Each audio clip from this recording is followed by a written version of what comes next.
High বন্ধুরা, আজকে এই ভিডিওতে দেখাবো কিভাবে জেনারেটরের রেডিয়েটরের পাখা লাগাতে হয়।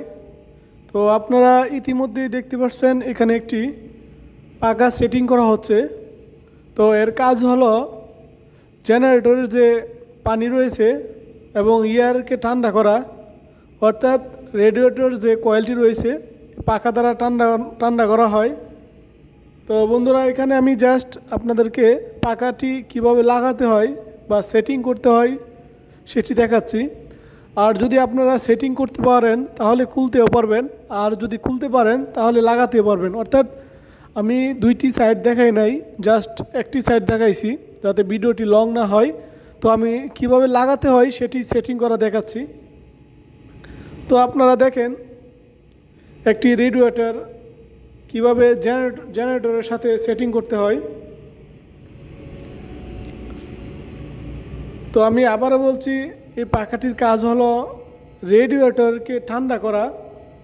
অর্থাৎ আপনারা জানেন মেশিনের ভিতর দিয়ে পানি সার্কুলেশন করা হয়, আর পানি যখন সার্কুলেশন করা হয় তখন পানিটি অনেক উত্তপ্ত হয়ে যায়। তো পানিটাকে ঠান্ডা করার জন্য মূলত এই রেডিয়েটর ব্যবহার করা হয়।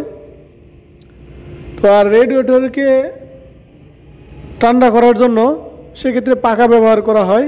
তো আপনারা যদি কোনো কারণবশত পাখা জ্যাম হয়ে যায় অথবা সার্ভিসিং করতে হয়, সেক্ষেত্রে কিভাবে এটি মেনটেন করতে হয় বা খুলে পরিষ্কার করতে হয় সেটি মূলত এই ভিডিওর বিষয়বস্তু। তো এটা অনেক ময়লা ছিল, অলরেডি এটা পরিষ্কার করা হয়েছে, তো আবার পুনরায় লাগিয়ে দেওয়া হচ্ছে।